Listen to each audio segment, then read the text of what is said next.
এই জন্য তাগুতকে বর্জন করে সঠিকভাবে আল্লাহর প্রতিমান আনতে হবে। যদি আপনি আমি সঠিকভাবে আল্লাহর প্রতিমান আনতে পারি, তাহলে আপনি আমি জাহান্নাম থেকে মুক্তি পেয়ে যাব।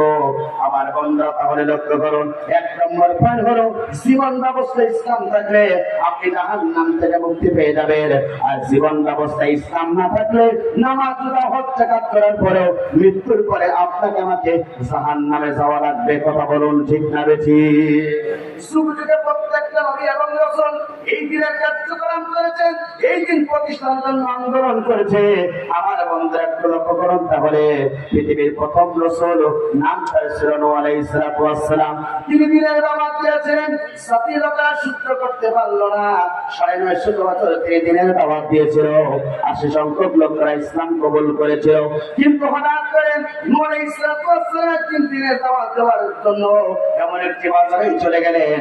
দেখলেন তিনি দিনের দাওয়াত দেন, কিছু লোকেরা নূহ আলাইহিস সালাতু ওয়াস সালামের হাত দুটো বেঁধে ফেললো, পা দুটো বেঁধে ফেললো, পর্যাপ্ত পরিমাণ তাকে আঘাত করা শুরু হয়ে গেল। আঘাত করতে করতে আমার বন্ধুরা, আল্লাহর একজন পয়গম্বর নূহ আলাইহিস সালাতু ওয়াস সালাম তিনি বেহুশ হয়ে গেলেন। সুন্দর করে তিনি হুঁশ করলেন, বাড়ি চলে গেলেন। যাওয়ার পর স্ত্রীকে বলে, স্ত্রী, আমি দিনের দাওয়াত দেওয়ার কারণে জাতির লোকেরা আমার সাথে খারাপ আচরণ করেছে, আমাকে রক্তাক্ত করেছে, নির্যাতিত করেছে, নিষ্পীড়িত করেছে, আমার গায়ে পর্যন্ত থুতু নিক্ষেপ করেছে।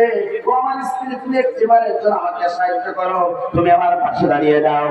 নূহ আলাইহিস সালাতু ওয়াস সালামের স্ত্রী সঙ্গে সঙ্গে বলল, তুমি এমন পাগল, তোমার মতন পাগল আসমানের নিচে জমিনের উপর একজন খুঁজে খুঁজে পাওয়া যাবে না।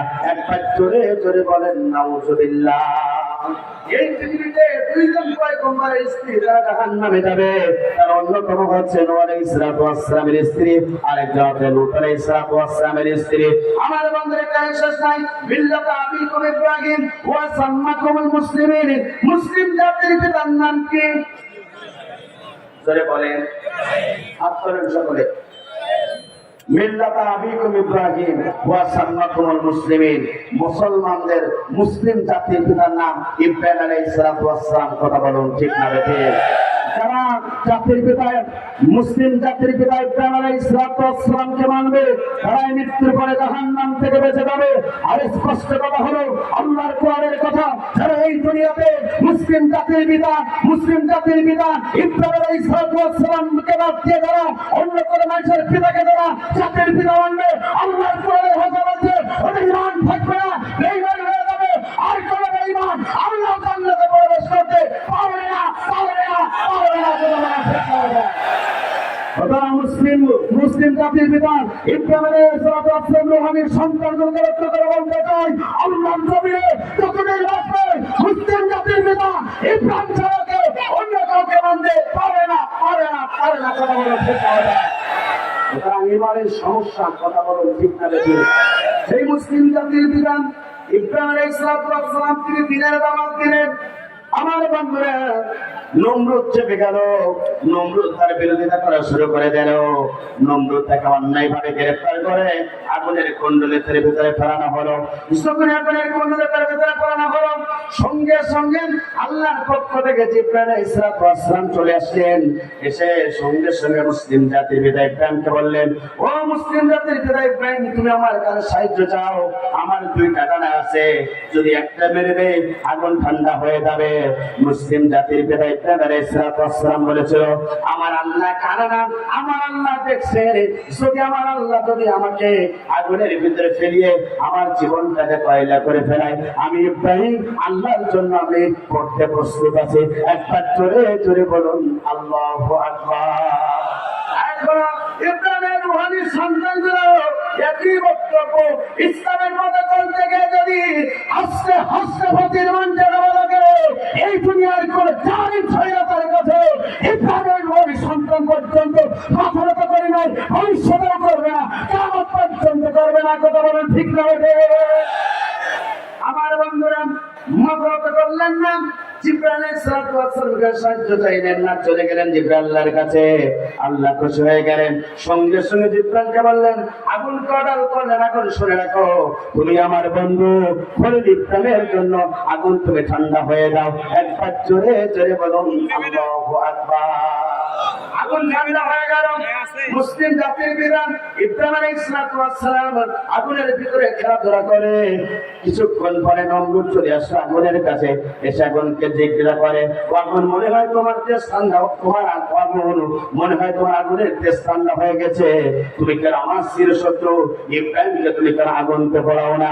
সঙ্গে সঙ্গে আগুনে কেমন করে গেল। আগুন বলল, নমরুদ শুনে দেখো, না না না, আমার তেজ ঠিক আছে, আমি আল্লাহর হুকুম পালন করছি। বিশ্বাস যদি না হয় ইব্রাহিমকে আগুন থেকে তুমি উঠিয়ে নাও, আরেকটি বারের জন্য তুমি আগুনের ভিতরে ঢোকো, আমি আগুন ও নমরুদ তোমাকে পড়াতে 1 সেকেন্ড দেরি করবো না। একবার জোরে জোরে বলুন আল্লাহু আকবার। আমার বন্ধুরা, এইভাবে আল্লাহ রাব্বুল আলামিন মুসলিম জাতির পিতা ইব্রাহিম আলাইহিস সালাম দিনের দাওয়াত দিয়েছিলেন। নমরুদের কাছ থেকে আল্লাহ পাক তাকে বাঁচিয়েছিলেন। সেই নমরুদকে গোটা পৃথিবীতে দৃষ্টান্ত রাখার জন্য ন্যাংরা মোচা দিয়ে সুতা পিটা করে সাইজ করেছিলেন। তিনি কে? আজ তারা নমরুদের কাছে চলবে, তারা ভবিষ্যতে সুতার বাড়ি খাবে তারা। আমার বন্ধুর এখানে শেষ নাই। এই পৃথিবীর সবচেয়ে বড় নবী নাম তার মুসা আলাইহিস সালাম, তিনিও দিনের দাওয়াত দিয়েছিলেন। ফিরআউন সহ্য করতে পারল না, মুসাকে বানার জন্য প্ল্যান করলো। হঠাৎ করে মুসা আলাইহিস সালাম আমার বন্ধুরা ফিরআউনের রাজদরবারে চলে গেল। ফিরআউনকে বলল, ফিরআউন তুমি ইসলাম কবুল করো, দিন গ্রহণ করো। নমরুদ যখন চায় বলেছিল, নমরুদ বলল, না না না, আমি তোমার দিন গ্রহণ করব না। আমার বন্ধুরা সঙ্গে সঙ্গে মুসা আলাইহিস সালামকে মারার জন্য সেই নমরুদ চেয়ার থেকে উঠে বলল, আমি আমি মুসাকে হত্যা করতে চাই। পরিষদ বর্গ সবাই বলল, কি কারণে আপনি মুসাকে হত্যা করবেন? সঙ্গে সঙ্গে ফিরআউন বলল, ইন্নী আখাফু, আমার ভয় হয় আমার দেশে যদি মুসার দিন প্রতিষ্ঠা হয়ে যায়, আমি অবৈধ ফিরআউন 1 সেকেন্ডের জন্য আমি বসতে পারবো না। আজ ফিরআউনের অবৈধ সেই রাজনীতি এখনো গোটা পৃথিবীতে আছে না? আর ধরে বলেন, কিছু হবে ব্যাংকেলেন, কিছু হবে অ্যাঙ্গেলে, মগজ রাখলে বুঝে নিতে হবে। কিছুই বলার কায়দা নেই, কথা বলুন ঠিক না বেশি?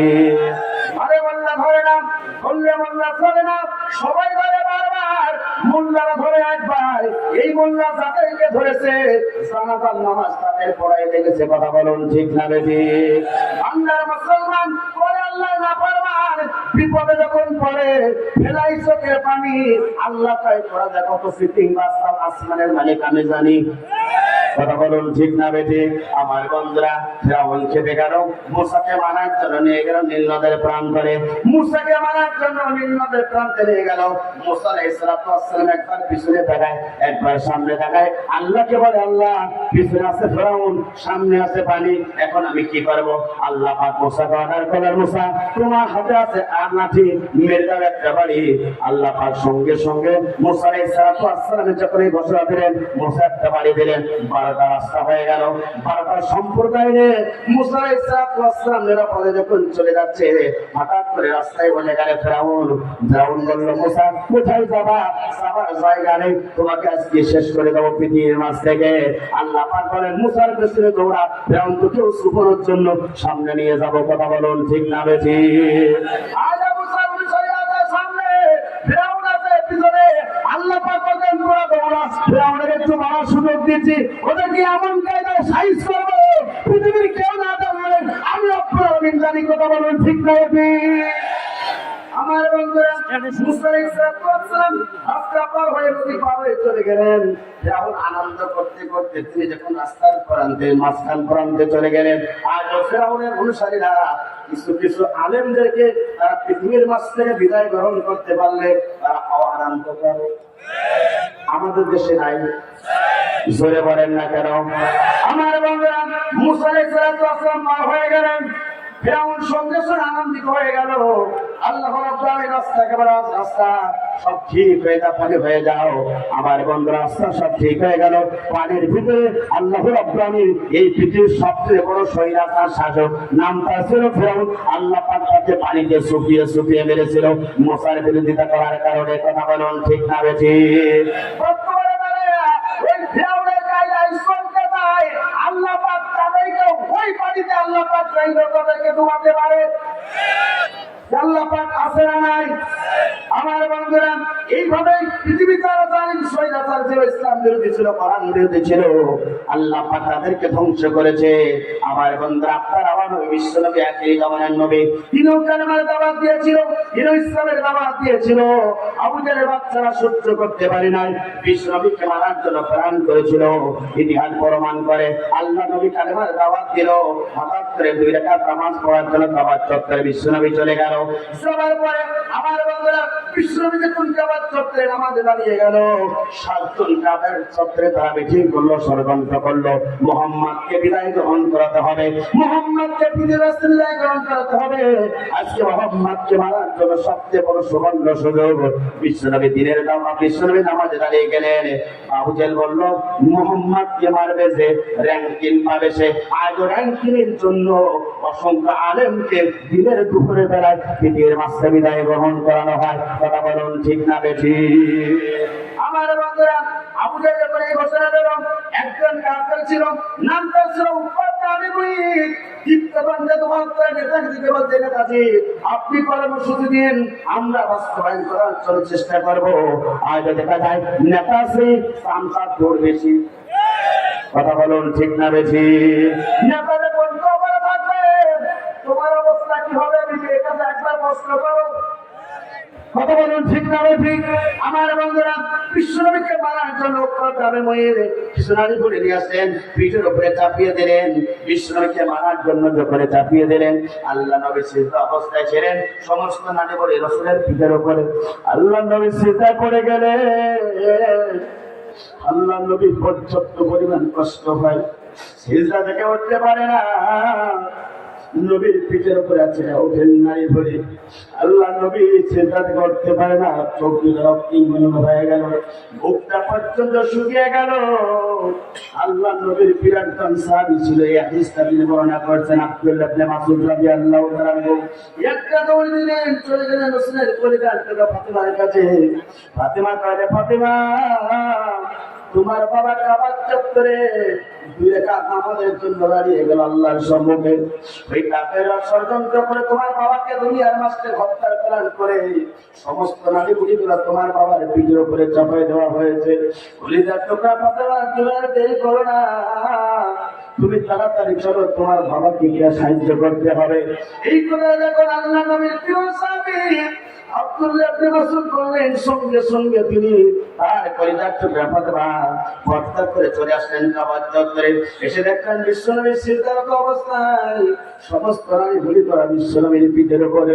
আল্লাহ নবীর পিঠের উপরে যখন নারী করে, সঙ্গে সঙ্গে ফাতেমাকে দেখে বলে, ও আমার মা, ও আমার মা, বাবা আপনাকে কেন তারা মারতেছে, আপনার জবান থেকে একেবারে জন্ম জানতে চাই। সঙ্গে সঙ্গে বললো, আমার বাবা, মা শোনো, আমি কালেমার দাওয়াত দেওয়ার কারণে আবু জেহেল আমাকে মারার জন্য প্ল্যান করলো। কথা বলুন ঠিক না বেঠিক? আমার বন্ধুরা, সেখান থেকে বিশ্বনবী কলিজার টুকরা ফাতেমা নারীগুলি সবগুলো সরিয়ে ফেললেন। বিশ্বনবী অর্থাৎ তিনি সিজদা থেকে উঠলেন, দোয়া করলেন। বদরের প্রান্তরে সেই 4 জন কাফেরকে আল্লাহ পাক ধ্বংস করেছিল। কথা বলুন ঠিক না বেঠিক? আমার বন্ধুরা, এই জন্য আল্লাহ রাব্বুল আলামিন যুগে যুগে তারা দ্বীনের দাওয়াত দিয়েছে, জাতির লোকেরা তাদেরকে আঘাত করেছে, কিন্তু আল্লাহ রাব্বুল আলামিন এই দিন থেকে 1 ইঞ্চি সরে দাঁড়ায় নাই। কথা বলুন ঠিক না বেঠিক? নূহ আলাইহিস সালাতু ওয়াস সালাম দ্বীনের দাওয়াত দিলেন, 1 ইঞ্চি সরলেন না। মুসলিম জাতির বিদায় ইব্রাহিম আলাইহিস সালাতু ওয়াস সালাম দ্বীনের দাওয়াত দিলেন, 1 ইঞ্চি সরে দাঁড়ালেন না। আমার বন্ধুরা, লক্ষ্য করুন, আপনারা আমার বিশ্বনবী আখির জামানার নবী, আর আমার দাওয়াত দিয়েছে, 1 ইঞ্চি সরে দাঁড়ালেন না। ইতিহাস প্রমাণ করে যুগে যুগে যারা দ্বীনের দাওয়াত দেবে, ইসলামের দাওয়াত দেবে, আর আমার দাওয়াত দেবে, হকের দাওয়াত দেবে, ইসলাম থেকে, ইসলামী আন্দোলন থেকে একজন নবীর প্রিয় সাহাবী পর্যন্ত সরে দাঁড়ায় নাই। রাসূলের উম্মত যারা হবে, আল্লাহর জমিনে আল্লাহ দিন থেকে 1 ইঞ্চি সরতে পারে না। কথা বলুন ঠিক না বেঠিক?